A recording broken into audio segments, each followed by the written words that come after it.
नमस्कार मेरे प्रिय दोस्तों। परमेश्वर आप सबको आशीष दे कि संदेश आए आपकी जरूरत को पूरा करने के लिए। जरूरत सबसे बड़ी जो है परमेश्वर के साथ मिलन है। ये है सबसे बड़ी जरूरत लोगों की कि उनके पास मिलन हो परमेश्वर के साथ, क्योंकि यदि उनका व्यक्तिगत परमेश्वर के साथ मिलन ना हो तो कैसे वे गवाही होंगे उनकी, उनके अस्तित्व की। क्या ये सच नहीं? तो बहुत सारे लोग भरोसा करते हैं परमेश्वर के शब्द पर, उनके शब्द पर विश्वास करते हैं और अनुसरण करते हैं अपनी चर्च में अपने विश्वास को। और वे उस सुरक्षितता के साथ नहीं होते कि जो खुद परमेश्वर के शब्द देते हैं। क्यों ऐसी सुरक्षितता उनके अंदर नहीं है? क्यों एक व्यक्ति हमेशा दुविधा में रहता है? क्या है कि जो लोग हमेशा पूछते रहते हैं, ये वो पूछते हैं, दूसरी चीज, तीसरी चीज, कुछ और। एक व्यक्ति की जो हम तक पहुंचते हैं वो बोलते हैं, बेशक, और ये ये कैसे इसे हम इसे समझ सकते हैं?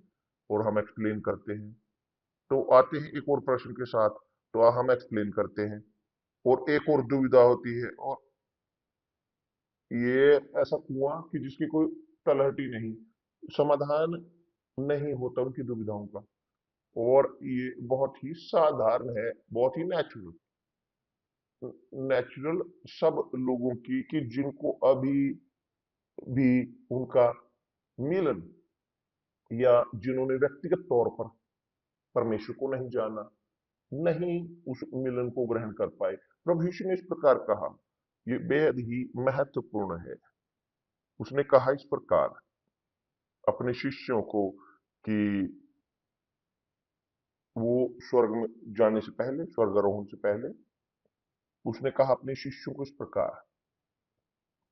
परंतु जब पवित्र आत्मा तुम पर आएगा तब तुम सामर्थ्य पाओगे। कि पवित्र आत्मा की यानी परमेश्वर की ताकत या सामर्थ्य तुम पाओगे,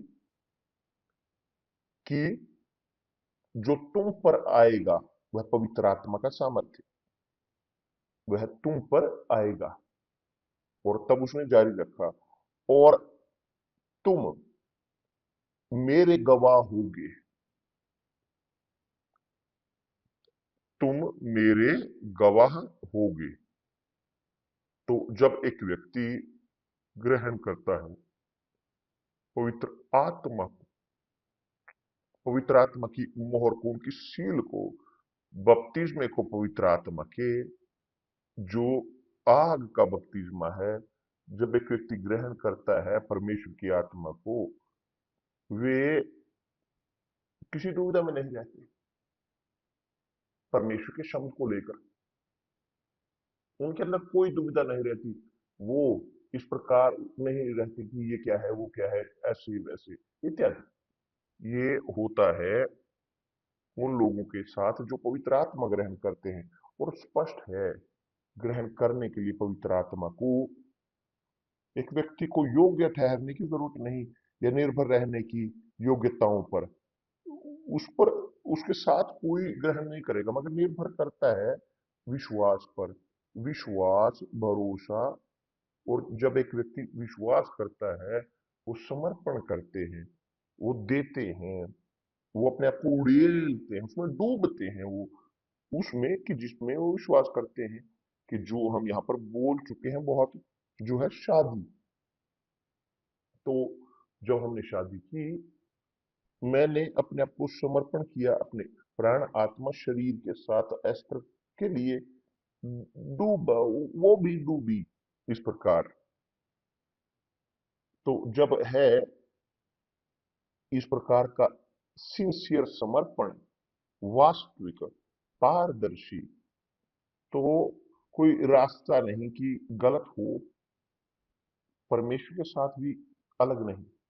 क्योंकि जब आप जब आप अपने अंदर दुविधाएं रखते हो और अधिक दुविधाएं और नहीं समाधान कर पाते और दुविधाओं को जो आती है उनको दूर नहीं कर पाते, ये इसलिए कि पवित्र आत्मा की कमी है। आप नहीं जानते परमेश्वर को अभी भी। आप शब्द को जानते हो, आपके पास बहुत जानकारी है परमेश्वर के शब्द की, परंतु इसका कोई अर्थ नहीं, और यह अर्थ नहीं कि आप उस शब्द के लेखक को आप जानते हो। एक चीज की आप जानते हो, मैंने सुना है बोलते हुए, या दूसरी चीज कि आपके पास खुद का परमेश्वर के साथ अनुभव हो। तो जब प्रभु यीशु ने कहा है कि तुम सामर्थ्य, पवित्र आत्मा का सामर्थ्य पाओगे, कि पवित्र आत्मा का सामर्थ्य है, ये नहीं कि केवल चंगाई दे लोगों को जो बीमार है, शैतान को दूर करे, सुसमाचार का प्रचार करे, नहीं। पवित्र आत्मा का सामर्थ्य सबसे ऊपर सब चीजों से अलग है, कि एक व्यक्ति उसके पास हो ये प्रिविलेज कि वो परमेश्वर की गवाही हो, परमेश्वर की गवाही के अस्तित्व की उसके खुद के जीवन में, और यही होने की जरूरत है। मैं यीशु के बारे में नहीं बोलता इसलिए कि और यीशु समाचार का प्रचार करता हूं कि मेरे पास बहुत जानकारी है पवित्र शास्त्र की, नहीं। इसलिए नहीं, मेरे पास नहीं है, नहीं। ना ही मेरा दिमाग सब कुछ वो अपने अंदर रख सकता, नहीं। परंतु थोड़ा सा कि जो मैं जानता हूं यह काफी है कि मैं बोल सकूं पवित्र आत्मा के द्वारा, या आत्मा के द्वारा, कि वो उनका अस्तित्व है, उनके अस्तित्व की गवाही मैं बन सकता हूं। तब यहाँ पर कि जो शब्द जो मैं बोलता हूं, ये शब्द वो कंफर्म होंगे खुद पवित्र आत्मा के द्वारा, कि जो मेरे अंदर है उन लोगों के जीवन में, कि जो सुनते हैं और विश्वास करते हैं। तो यह है, स्पष्ट है पूरी तरह से। और ये नहीं कि गलत हो किसी तरीके से, है लोग कि जो सुसमाचार का प्रचार करते हैं मगर उसके बारे में बोलते हैं जिसको नहीं जानते, निराशाजनक तौर पर। यही इसका सबसे अधिक अस्तित्व है। तो जब हम चर्च में प्रमोट करते हैं, वो बात करते हैं, सिखाते हैं या शिक्षा देते हैं जरूरत की कि लोग पवित्र आत्मा को प्राप्त करें, ये इसलिए है कि ताकि वे जान सके परमेश्वर को, वे उनके गवाही हो सके यहाँ पृथ्वी पर। कैसे? यहाँ हमारे बीच। तो चलिए यहाँ पर रखते हैं, अपने आप को तोलते हैं। प्रभु यीशु ने कहा कि तब तुम पवित्र आत्मा के सामर्थ्य को पाओगे। पवित्र आत्मा का सामर्थ्य कि जो तुम पर आएगा और तुम मेरे गवाह होगे, मेरे गवाह होगे यरूशलेम और सारे यहूदी और सामरिया और पृथ्वी के छोर तक। देखिए कैसे मैं गवाह हो सकता हूं किसी ऐसे की कि जो मरा, पैदा हुआ, फिर मरा, वो जी उठा 2000 साल पहले। कैसे? कैसे ये संभव है? आप प्रश्न पूछिए, सत्य है। कैसे ये संभव है? मैं कैसे गवाह होऊंगा किसी ऐसे की कि जो 2000 साल पहले जिया? हाँ, वह आत्मा, पवित्र आत्मा, कि जो है पवित्र आत्मा जिसने जिलाया प्रभु यीशु को वह पवित्र आत्मा है कि जो हमें ताकत देती है, सामर्थ्य है उनकी गवाही होने की, यीशु की। तो यदि मैं पवित्र आत्मा को प्राप्त करता हूँ, खुद पवित्र आत्मा मुझे सामर्थ्य देगी, मुझे परिस्थिति देगी कि मैं उनके बारे में बोल सकूं, उनके पुनरुत्थान की, उनके पुत्र के पुनरुत्थान की गवाही बन सकूं, क्योंकि वो पवित्र आत्मा है जो कार्य करती है हमारे अंदर, कि जो जब हम उसे ग्रहण करते हैं। तो ये ऑब्वियस है। उदाहरण के तौर पर स्पिरिटिस्ट में मैं जब जाता था, जब मैं स्पिरिटिज्म का अनुसरण करता था कुछ समय तक, मेरे किशोर अवस्था में, तो मेरे पास एक एक्सेस थी, एक स्पिरिट की, जो वो था दादा, दादा उसे कहते थे। और वो बोलता था, वो दादा बोलता था एक मीडिया माध्यम के अनुसार मेरे साथ। देखिए, मैं विश्वास करता था कि वहां पर है वो दादा, और वह व्यक्ति पूरी तरह से समर्पण करता था, बोलता था बहुत सारी चीजें। और वहां मैं विश्वास करता था उस पर, क्योंकि स्पिरिटिस्ट था, वो आत्मा थी उस दादा की, उस पर विश्वास मैं करता था कि एक व्यक्ति की आत्मा जो मृत है वो इस संसार में आ सकती है। मगर जब मैंने पवित्र शास्त्र को जाना, मैंने पाया कि वो स्पिरिट, वो धोखे की आत्माएं थी, झूठी आत्माएं थी, कि जो ए बी सी से होकर गुजरती थी। और इस प्रकार है, उदाहरण के तौर पर यहाँ जो नीच नीचे वाली वो क्लास होती है, जैसे वो कोई गली में वहां पर कोई वो आती है, वो आत्मा, उस प्रकार की स्पिरिट जो मीडियम क्लास के लोग हैं उनके अंदर आती हैं, वो मीडियम क्लास की आत्मा है। और वैसी क्लासेस हैं उच्च श्रेणी की, उनकी है डॉक्टर ए बी सी की आत्मा, तो इस प्रकार है। मगर जब आप ग्रहण करते हो पवित्र आत्मा, यह आत्मा कि जिसने यीशु को जिलाया, वो आपको भी जिलाती है और आपको गवाही बनाती है जीवित। पुनरुत्थान की यीशु के मायने नहीं रखता कि चाहे 2000 साल पहले हुआ हो, चाहे शुरुआत में, मायने नहीं रखता। पवित्र आत्मा ने यीशु को जिलाया और वो हमें देती है सामर्थ्य कि हम उनकी गवाही बन सके। प्रभु यीशु जीवित है मेरे प्रिय दोस्त। और इसीलिए कोई भी, चाहे आपकी पीड़ा हो, समस्या हो, चिंता हो, दर्द हो, कोई भी, चाहे आपकी परिस्थिति क्यों ना हो, वो जीवित है, वो मरे और मृत्यु को उन्होंने जीता। उनकी आत्मा वह शिष्यों के ऊपर आई, शिष्यों को के ऊपर प्रभु यीशु के, और उन्होंने मृतकों को जिलाया, चंगाई दी लोगों को, बहुत शानदार आश्चर्य काम किए उन्होंने। और यह स्पिरिट कि जो हमने ग्रहण की है। मगर ये आत्मा, पवित्र आत्मा, वो इसलिए नहीं आती कि बोलते हुए केवल जो ऑफिशियल है चर्च के, नहीं। यही है परमेश्वर की महानता, वो सबके ऊपर आते हैं। सब कि जो विश्वास करते हैं, कि जो डूबते हैं उनके वादों में, उनके शब्दों में, सब कि जो जीते हैं उसमें, कि जो विश्वास करते हैं।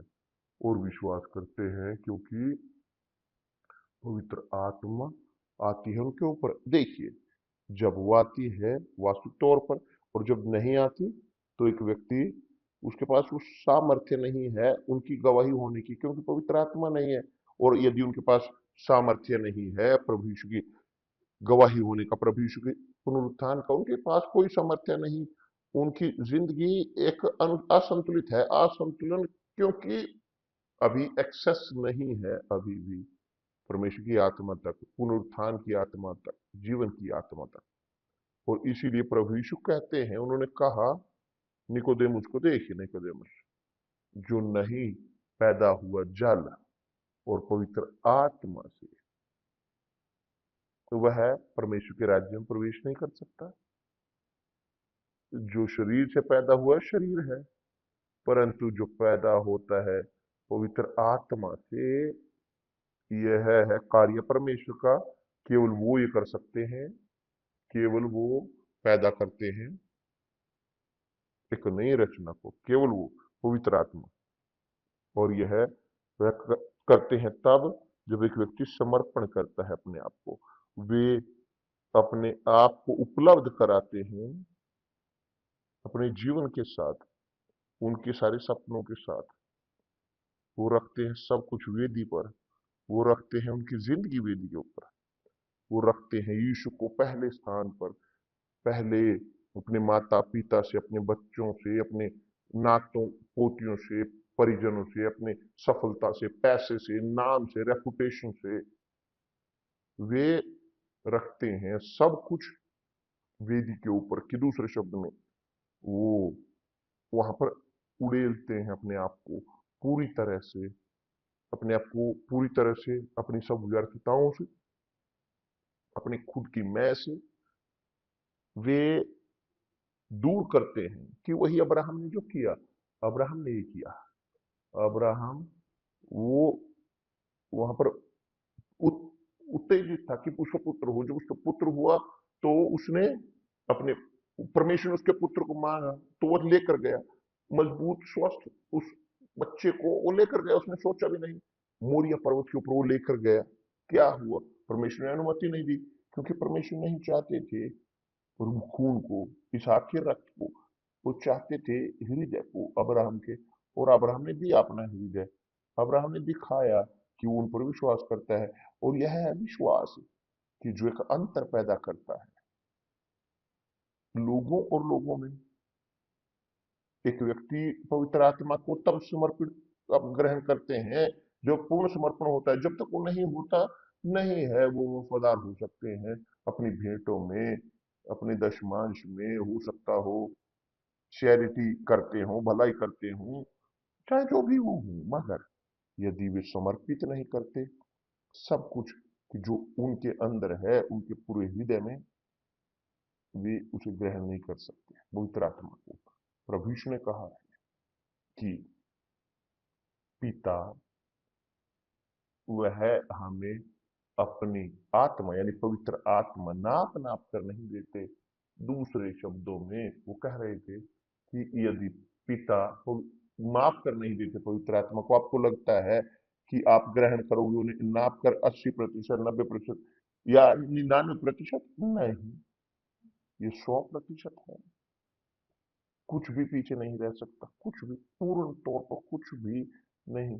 ये भी चीज नहीं, ना ही किसी को, ना ही किसी की याद भी नहीं, सब कुछ।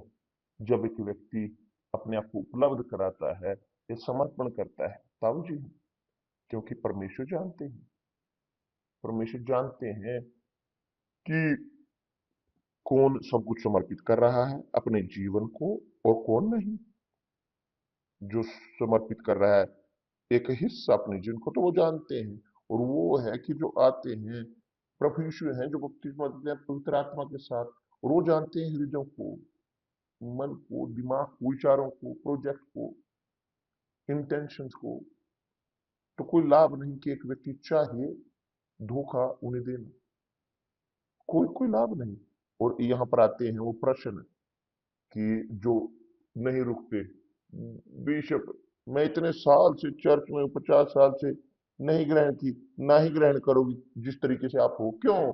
क्योंकि आप सोचते हो अपने तरीके से और अपने ही इच्छा के अनुसार आप चलते हो।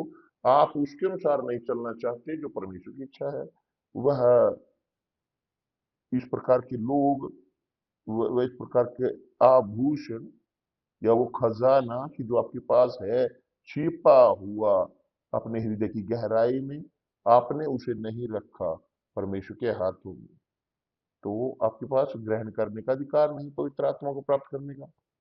वास्तव में वो ग्रहण करते हैं जो अपने आप को समर्पित करते हैं। शादी, शादी जब हम शादी करते हैं सब कुछ के लिए सब कुछ, ये है सब कुछ के लिए सब कुछ। और यही होने की जरूरत है लोगों के और परमेश्वर के बीच। जब वे पवित्र आत्मा को ग्रहण करते हैं तब तब खत्म। जो वो ग्रहण करते हैं सामर्थ्य पवित्र आत्मा का, तो वे परिवर्तित होते हैं एक गवाही में पुनरुत्थान की, प्रभु यीशु के जीवित।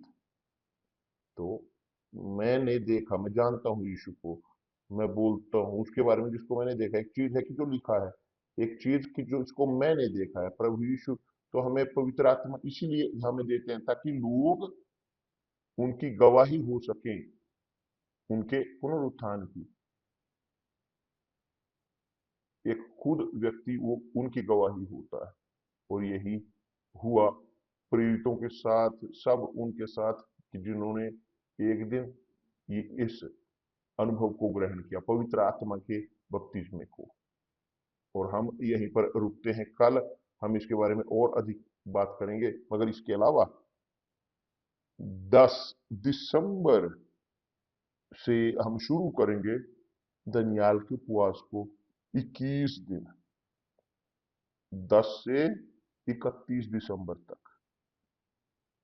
साल हम खत्म करेंगे दनियाल के उपवास के साथ। जो लोग पवित्र आत्मा को ग्रहण करना चाहते हैं, इसके अलावा जो अपने आप को, अपने विश्वास को रिन्यू करना चाहते हैं, रिन्यू होना चाहते हैं, 10 दिसंबर, ठीक है। परमेश्वर आप सबको आशीष दे, परमेश्वर आशीष दे, और कल मिलते हैं प्रभु यीशु मसीह के नाम से। आमीन।